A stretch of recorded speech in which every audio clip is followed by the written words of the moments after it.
lo primero que me llamó la atención fue el título, Bélgica.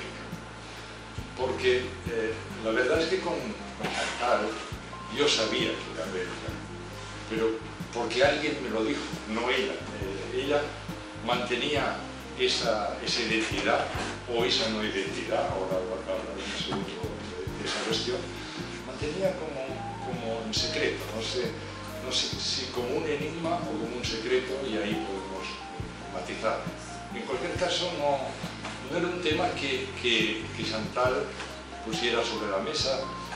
Se podía hablar de sus estancias en la ciudad base que era Málaga, de sus estancias muy estables en Barcelona, de sus viajes y estancias en la India, que fue un tema asiduo de conversación nuestro hace años, de los viajes, pero el del lugar de nacimiento, el de Bélgica, era una cuestión que no ha salido y de repente pues, se ha puesto delante de mis ojos al ver el título ya contundente de Bélgica, como una declaración de principios, y desde luego al ver también, pues al leer el libro, el significado que Bélgica puede llegar a tener en el interior del libro.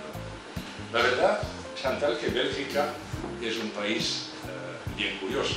Bueno, no es que nosotros no estemos en un país curiosísimo, en un país, no países, etcétera, que lo sabemos muy bien.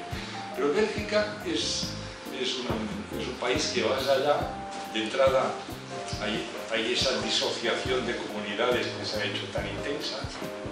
Luego hay este arte, por ejemplo, el arte de finales del XIX, el simbolismo tan importante en Bélgica, pero vas retrocediendo y hay toda una serie de cosas sorprendentes, ¿no? Porque una de las formas primeras a través de las cuales yo conocí Bélgica fue a través del Museo del Prado. La importancia extraordinaria de la pintura, de lo que ahora llamamos Bélgica, en relación también a la pintura holandesa y al saqueo que hicieron los españoles y que se llevaron toda la pintura hacia aquí. Entonces, ese componente en Bélgica, en el cual la vertiente católica, a diferencia de Holanda, pues, ha jugado un papel importante en la historia, es un elemento más del extraño puzzle al que aludimos, naturalmente los no belgas, al hablar de Bélgica. Por otro lado, es un país que, siendo pequeñísimo, desunido, lleno de conflictos interiores, sin embargo, ha poseído un imperio de los más importantes y, según parece, de los más tenebrosos. El imperio belga en África, y que da lugar a una de las novelas más significativas del mundo moderno, que es El corazón de las tinieblas de Joseph Conrad, que tiene como referencia pues, ese mundo en que un país tan pequeño llega a tener tanto poder colonizador. Sin más recuerdo al pobre Baudelaire, digo pobre Baudelaire porque él llamó pobre Belgique. Claro, Baudelaire creía que aquello que no le daban en París y en Francia, de repente en Bélgica se lo daría. Cuando cree que Bélgica no se lo da, arremete contra Bélgica. Es un país que suscita realmente reacciones atormentadas, tormentosas a lo largo de los siglos, y también en el imaginario literario, en la sensibilidad literaria contemporánea. Es un mundo que literariamente es muy poderoso, muy tortuoso, artísticamente también, y sin embargo estamos hablando de un territorio muy pequeño, muy insignificante en kilómetros cuadrados.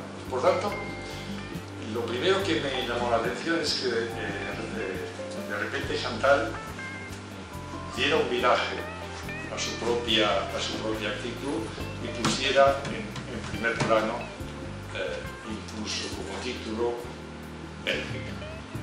Y a partir de ahí es cuando yo me introduje en el libro, pues acompañé a la autora como lector en un viaje por la memoria, iba a decir sinuoso, pero los viajes por la memoria siempre son muy sinuosos. Al menos actúan dos planos o dos dinámicas distintas de la memoria, lo que podríamos llamar la memoria que acude a nosotros, especie de flujo del pasado hacia el presente, de una manera fragmentaria, discriminada y sobre todo arbitraria, completamente arbitraria, y luego quizá a través del arte, de la literatura, se pone en marcha otro mecanismo de la memoria que no es tanto del pasado hacia el presente, sino del presente hacia el pasado, en el cual el artista, el escritor, el poeta, trata de avanzar, de capturar espacios vacíos entre los fragmentos de la memoria, trata de tender trampas a su propia memoria. De ahí que cuando hemos intentado definir lo poético, lo literario, de manera secular hemos recurrido a la memoria. Ya en Mnemosine memoria era la musa adecuada. Luego cuando los poetas, los escritores han intentado hacer una definición de la poesía, por ejemplo, con frecuencia la han vinculado a la memoria. El propio Baudelaire, del que hablaba hace un par de minutos, dijo que el poeta es el maestro de la memoria. Y luego hay una definición que a mí me gusta mucho de Ossip Mandelstam, del poeta ruso, que el poeta es el maestro del eco, que es una definición que yo todavía encuentro más afilada, porque en definitiva lo que uno trata de ir a cazar siempre será la resonancia, siempre será el eco, siempre será la reverberación, y aunque uno se plantee la ilusión de llegar al sonido originario, lo que escuchará siempre será este eco a luz de Mandelstam con esta definición del maestro de la memoria. Por tanto, ahí se produce un choque que yo creo que a menudo es brutal entre la memoria que actúa arbitrariamente sobre todos nosotros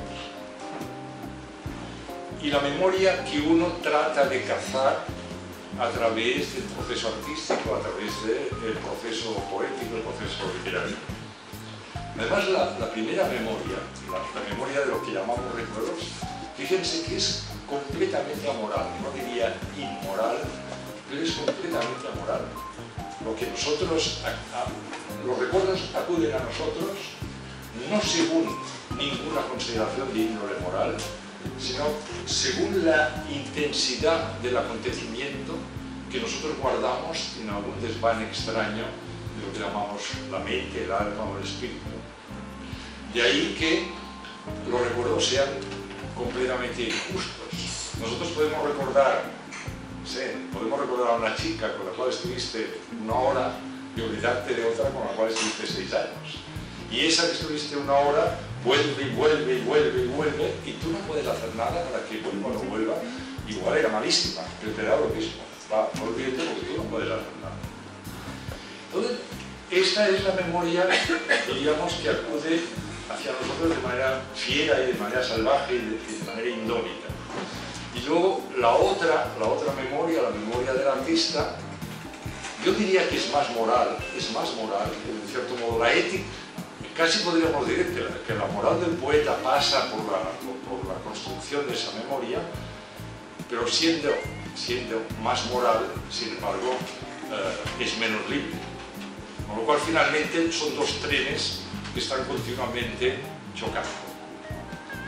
Y ahí es donde cada artista, cada poeta, desarrolla estrategias seguramente distintas para salvarse, para renacer, para recuperar, para intentar avanzar en el segundo nacimiento de las cosas, depende. Y Chantal, ya en sus libros anteriores, pero de una manera a mi modo de ver, muy clara y además muy bella en muchas páginas de este libro, lo que hace es algo bastante raro. Bueno, raro no, pero chocante, porque claro, es que solo uno mismo sabe cómo lo hace. cierto modo, atender y focalizar, poner el foco de su atención, no tanto en el recuerdo que está plenamente iluminado, sino como en el espectro de este recuerdo, o en lo que queda en el resquicio o en el precipicio entre dos recuerdos.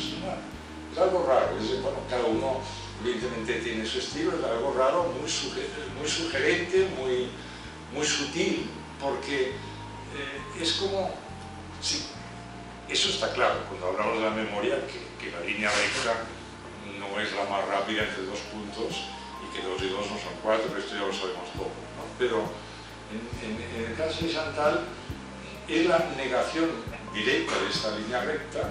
Entonces es como un extraño rodeo a través de los propios recuerdos, en el cual lo que el lector acaba apreciando no es tanto la luz intensa, la focalización, sino un espectro de claroscuros, un espectro de matices que para mí creo que son una maravilla poética.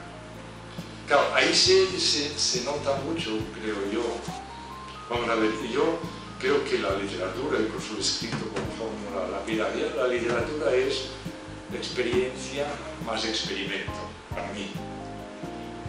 Lo que ocurre es que esto, evidentemente, abre la puerta a muchos desarrollos distintos. Y claro, lo que hace Chantal también es esto, es decir, es una indagación, además, yo creo, sin contemplaciones. Eso ha caracterizado toda la literatura de Chantal.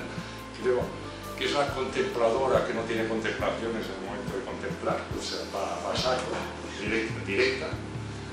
Entonces es esto, pero al mismo tiempo es, curiosamente, estos rodeos como espectrales alrededor de su propia, de lo que podríamos llamar su propia memoria. Y ahí es donde yo creo que tiene mucho sentido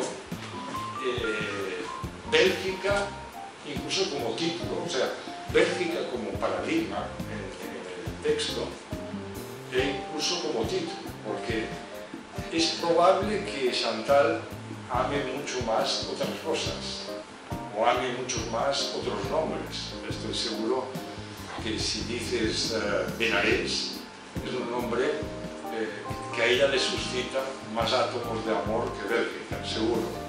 Y como estos encontraríamos bastantes.